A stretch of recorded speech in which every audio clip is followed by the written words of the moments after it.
السلام علیکم ورحمۃ اللہ وبرکاتہ۔ سورۃ آل عمران آیت نمبر 8۔ اعوذ باللہ السمیع العلیم من الشیطان الرجیم من ہمزہ ونفخہ ونفثہ۔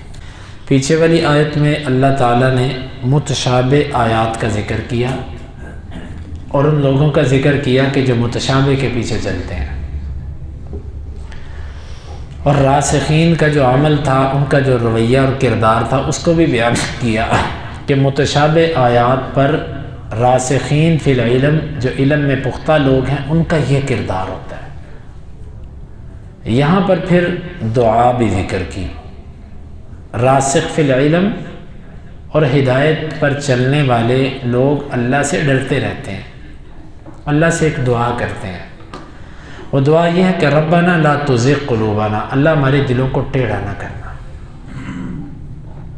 یہ دعا اس لیے ضروری ہے کہ اللہ کے نبی صلی اللہ علیہ وسلم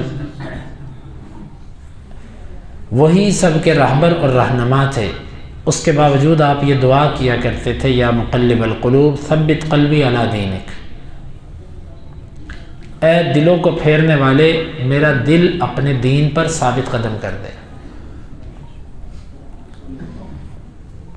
اس طرح کی دعائیں اللہ کے نبی صلی اللہ علیہ وسلم کیا کرتے تھے، اور آپ نے فرمایا کہ قلوب العباد بین اصابع الرحمن، بندوں کے دل رحمان کی انگلیوں کے درمیان ہیں، یقلبها کیف یشاء، وہ اسے الٹ پلٹ کرتا ہے جس طرح چاہے۔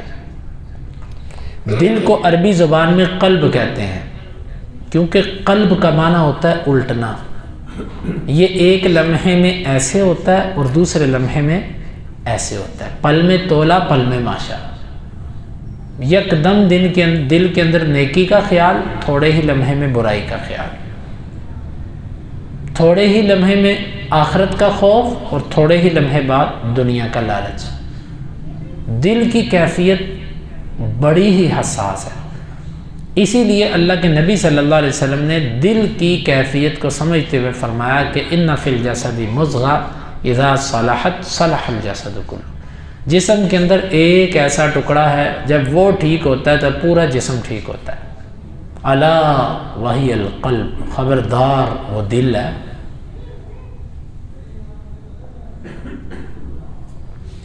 اور آپ صلی اللہ علیہ وسلم نے اسی دل کے بارے میں فرمایا کہ الا تقویٰ ہا ہونا، تقویٰ یہاں پر ہے، تقویٰ یہاں پر۔ وَيُشِيرُ إِلَى صَدْرِهِ ثَلَاثًا، 3 دفعہ آپ نے فرمایا سینے کی طرف اشارہ کرتے کہ تقویٰ یہاں پر ہے۔ اور قرآن مجید کے اندر بھی اللہ تعالیٰ نے کئی مقامات پر دل کا ذکر کیا، کیونکہ دل کا معاملہ جو ہے یہ انتہائی حساس ہے۔ حتیٰ کہ اللہ کے نبی صلی اللہ علیہ وسلم نے صحیح مسلم کی حدیث ہے، آپ نے فرمایا اِنَّهُ لَيُغَانُ عَلَىٰ قَلْبِي، میرے دل پر کبھی غین آتا ہے۔ غین کیا ہوتا ہے؟ غین کا مفہوم آپ یوں سمجھ لیجئے کہ کچھ سکل کیا ہوتا ہے؟ یعنی بعض دفعہ انسان نیکی کے کاموں میں کچھ تھوڑا سا بوجھل ہو جاتا ہے،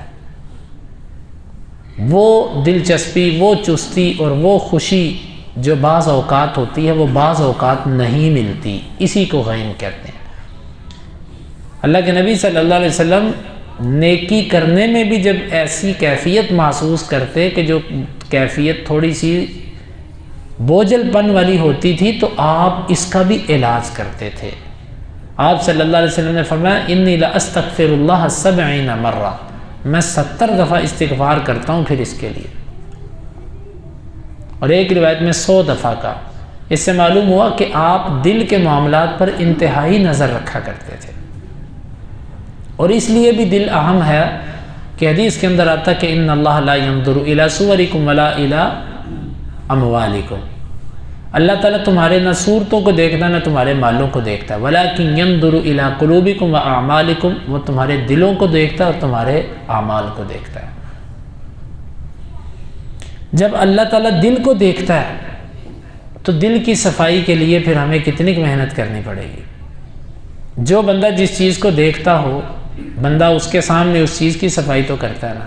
آپ نے کسی بڑے آدمی سے ملنے جانا ہو آپ کے کپڑے گندے ہوں، داغ لگے ہوں، آپ اسی حالت میں اس کے پاس چلے جائیں، آپ کی شخصیت کیا اثر چھوڑے گی اس کے اوپر؟ کیونکہ وہ آپ کا ظاہر دیکھتا ہے، آپ کا چہرہ دیکھتا ہے، آپ کا لباس دیکھتا ہے۔ آپ اگر اسے صاف نہیں کرتے تو آپ کسی کے پاس جاتے ہیں، وہ آپ کی شخصیت کو اہم نہیں سمجھے گا، آپ کی کردار اس کے سامنے متاثر ہوگا۔ آپ جب اللہ تعالیٰ کے پاس، میں جب جاتا ہوں اللہ کے پاس اور میرا دل اتنا گندا، اس میں شہوات، اس میں غیبتیں، اس میں نفرتیں، اس میں عداوتیں، اس میں انتقام، اس میں چلاکیاں، اس میں مکاریاں، اس میں دھوکے، اس میں دنیا کی محبت، یہ ساری چیزوں سے اٹا پڑا میرا دل اللہ کے سامنے جب کھڑا ہوتا ہے اور اللہ اس دل کو دیکھ رہا ہوتا ہے تو کیا کیفیت ہوگی ہماری؟ امام غزالی رحمہ اللہ، جن کا نام محمد بن محمد بن محمد بن محمد الغزالی تھا، باپ دادا پردادا نام ایک ہی تھا محمد، ان سے کسی بچے نے، ان کے شاگرد نے کہا تھا مجھے نصیحت کیجیے، تو انہوں نے اس کو ایک خط لکھا تھا جو ابھی ایک چھوٹے سے کتابچے کی صورت میں طبع ہے، یا ولد کے نام سے ہے بچے۔ اس میں انہوں نے بڑی اچھی نصیحتیں کی اس کو، ان میں سے ایک یہ تھا کہ بیٹا تم جب صبح کو نکلتے ہو تو تم اپنا چہرہ صاف کرتے ہو کیونکہ لوگ تمہارے چہرے کو دیکھتے ہیں، پھر تم اپنے لباس کو صاف کرتے ہو کیونکہ لوگ تمہارے لباس کو دیکھتے ہیں۔ کیا تم نے دل کو صاف کرنے کے لیے بھی کچھ رکھا ہے کہ اللہ تمہارے دل کو دیکھتا ہے؟ دل کا معاملہ انتہائی اہم ہے، اور دل ہی اعمال کی قبولیت یا عدم قبولیت پر اثر انداز ہوتا ہے۔ انما الاعمال بالنیات، اعمال کا دار و مدار نیت۔ نیت کہاں پر ہوتی ہے؟ دل میں۔ یہیں سے کچھ خیال آتے ہیں آپ کا عمل ضائع، اور یہیں سے کچھ خیال آتے ہیں کہ آپ کی کھجور احد پہاڑ کے برابر پہنچ جاتی ہے۔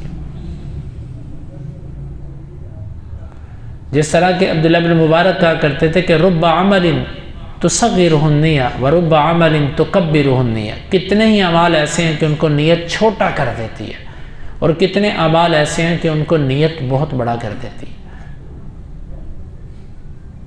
ہوتے وہ عمل بذات خود چھوٹے ہیں لیکن نیت اس کو بڑا کر دیتی ہے، اور کچھ اعمال بڑے ہوتے ہیں اور نیت ان کو چھوٹا کر دیتی ہے۔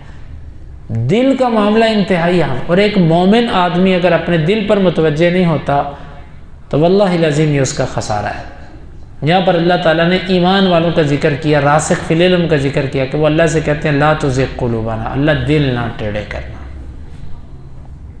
واللہ بیان کرنے والے کی بھی وہ کیفیت نہیں اور سننے والے بھی ویسے نہیں ہیں، وگرنہ یہ مقام جو ہے یہ میرے اور آپ کو ایک دفعہ ہلانے والا مقام ہے۔ دلوں کی ٹیڑھ اور دلوں کی گمراہی کیا ہوتی ہے؟ نیکی کے بعد پھر گناہ کی طرف چلے جانا، اچھی عادات ملنے کے بعد پھر ان کا چھوٹ جانا، تہجد 2 دن پڑھی پھر چھوٹ گئی، نمازیں کچھ دن پابندی سے پڑھی پھر چھوٹ گئیں، یہ گمراہی نہیں تو اور کیا ہوتا ہے؟ دلوں کا ٹیڑھ کیا ہوتا ہے؟ نیکی شروع ہوئی، استقامت نہیں ہے، خیر کے کام پر چلے، تھوڑی دیر بعد اس کو ترک کر دیا، یہی ٹیڑھ ہوتا ہے دلوں کا۔ پھر اس کے درجات ہوتے ہیں، بعض دفعہ تو انسان دائرے سے نکل جاتا ہے۔ اور ہمیشہ اللہ تعالیٰ سے ڈرتے رہنا چاہیے۔ جو بندہ اللہ تعالیٰ سے ڈرتا ہے اور اس دعا کو کرتا ہے، ربنا لا تزغ قلوبنا بعد اذ ہدیتنا، اللہ جب ہدایت دی ہے تو پھر دل ٹیڑھے نہ کرنا، اللہ تعالیٰ اس کی دعا کو ضائع نہیں کرتا۔ مصنف کے اندر روایت ہے، راوی کہتا ہے کہ میں نے امیر المؤمنین سیدنا وقرۃ عیوننا وخلیفۃ رسول اللہ صلی اللہ علیہ وسلم ابو بکر صدیق رضی اللہ عنہ کے پیچھے مغرب کی نماز پڑھی۔ پہلی 2 رکعتوں کے اندر انہوں نے آخری صورتوں میں سے تلاوت کی، اور جب تیسری رکعت ہوئی نا تو انہوں نے فاتحہ کے بعد جو قرات کی، میں اس کو سننے کے لیے صف سے ذرا آگے گیا کہ میں سنوں کہ امیر المؤمنین کیا، خلیفۃ رسول اللہ کیا پڑھ رہے ہیں مغرب کی تیسری رکعت کے اندر۔ تو وہ پڑھ رہے تھے کہ ربنا لا تزغ قلوبنا بعد اذ ہدیتنا وہب لنا من لدنک رحمۃ انک انت الوہاب۔ ایک تو ثابت ہوا کہ ان کے انتخاب میں یہ آیت تھی، اس آیت کو پڑھا کرتے تھے، اور دوسرا یہ کہ آخری رکعات، تیسری رکعت ہو، چوتھی رکعت ہو، اس میں بھی قرات کی جاتی ہے، اس میں بھی قرات ہو سکتی ہے، نہ بھی کرو تو کوئی حرج نہیں، لیکن کی بھی جا سکتی ہے، جس طرح کہ یہاں سے ثابت ہوا۔ تو یہ صحابہ کرام اس دعا کو کثرت سے پڑھا کرتے تھے، حتیٰ کہ وہ اپنے آخر وقت تک بھی ڈرتے تھے کہ کہیں ہمارے عمل ضائع نہ ہو جائیں، کیونکہ اللہ کے آگے کچھ بعید نہیں ہے کہ وہ بڑے بڑے علم والوں کو، بڑے بڑے عمل والوں کو جب ان میں اخلاص نہیں ہوتا تو آخر وقت میں گمراہ کر دیتا۔ اللہ کسی کا عمل ضائع نہیں کرتا، لیکن اس کا عمل بنیاد ہوتا ہی نہیں ہے۔ عمل کی بنیاد ہوتی ہے اخلاص اور نیت کے ساتھ، اس میں وہی خرابی ہوتی ہے جس کی وجہ سے اس کے عمل برباد ہو جاتے ہیں۔ وَهَبْ لَنَا مِن لَّدُنْكَ رَحْمَةً، اور ہمیں اپنی طرف سے رحمت عطا فرما، یعنی ہدایت پر استقامت، اور اسی پر چلا۔ خلاصہ اس آیت مبارکہ کا یہاں تک یہ بنتا ہے کہ اگر ہم جاننا چاہتے ہیں کہ میرا دل کس کیفیت میں ہے، تو اگر نیکی کرنے کے بعد اس پر دوام اور استقامت ملتی رہے تو یہ اللہ کی رحمت ہے، اور اگر نیکی کرنے کے بعد دوام نہیں ہے تو اس کا مطلب ہے دل گمراہی کی طرف جا رہا ہے۔ دل کے ہاں کچھ غیر اہم چیزیں اہم بن چکی، اور دل کی گمراہی کیا ہوتی ہے؟ دل کی گمراہی کی آسان سی پہچان یہ ہے کہ جب اہم چیزیں غیر اہم ہو جائیں اور غیر اہم اہم ہو جائیں، یہ دل کی گمراہی ہے۔ یہیں پہ پتہ چل جاتا ہے کتنی اہم ہے اس کے ہاں نماز با جماعت، اور کتنا اہم ہے اس کے ہاں اپنی آخرت کے لیے وقت نکالنا، اور کتنا اہم ہے اس کے ہاں دنیا اور اس کی تعلیم اور اس کے نظام اور اس کا معاش۔ یہیں سے پتہ چلتا ہے دلوں کا۔ انک انت الوہاب، اللہ صرف تو ہی عطا کرنے والا ہے، اگر تو نے عطا نہ کیا تو کوئی اور عطا نہیں کر سکتا۔ اس میں عقیدے کی بھی اصلاح ہوتی ہے۔ وَهَبْ لَنَا مِن لَّدُنْكَ رَحْمَةً، اللہ ہی دلوں کو ٹیڑھا کرتا ہے اور اللہ ہی ہدایت پر چلاتا ہے، اللہ کے سوا کوئی ایسا نہیں ہے کہ جو دلوں کو سیدھا کر سکے۔ لہٰذا اس طرح کی باتیں، اس طرح کے نظریات جو لوگوں میں ہیں کہ فلاں کے پاس خدمت کرو، اس کے پاس جاؤ، وہ تمہاری تقدیر بدل دے گا، نگاہ مرد مومن سے بدل جاتی ہیں تقدیریں، یا اس طرح کی باتیں، یہ درست نہیں ہے۔ یا وہ جو ایک روایت پیش کی جاتی ہے، ان المؤمن ينظر بنور اللہ، مومن اللہ کے نور سے دیکھتا ہے۔ اتقوا فراست المؤمن فانه ينظر بنور اللہ، مومن کی فراست سے بچو، وہ اللہ کے، یہ روایت صحیح نہیں ہے۔ مومن کے پاس بصیرت ہوتی ہے، مومن کے پاس فراست ہوتی ہے، اس میں کوئی شک نہیں، لیکن یہ روایت ٹھیک نہیں ہے۔ مومن آدمی کو اللہ، ایمان کی وجہ سے انسان کو بصیرت ملتی ہے، لیکن یہ روایت ٹھیک نہیں ہے۔ ربنا انک جامع الناس، اے اللہ، اب یہ بھی ایک بڑا ہی عجیب دعا ہے۔ ربنا انک جامع الناس، اللہ تو لوگوں کو جمع کرنے والا ہے، ایک دن تو نے سارے لوگوں کو اکٹھا کرنا ہے۔ لیوم، ایسے دن کے لیے، لا ریب فیہ، اللہ اس میں شک کی کوئی نہیں ہے، جس میں شک کی کوئی نہیں۔ ان اللہ لا یخلف المیعاد، اور اللہ تو اپنے کیے ہوئے وعدے کے خلاف نہیں کرتا۔ اس میں ایک تو احساس ہے کہ اللہ ایک دن تو نے سارے لوگوں کو جمع کرنا ہے، وہاں پر سب کے سامنے حساب و کتاب اور سب معاملات ہونے ہیں۔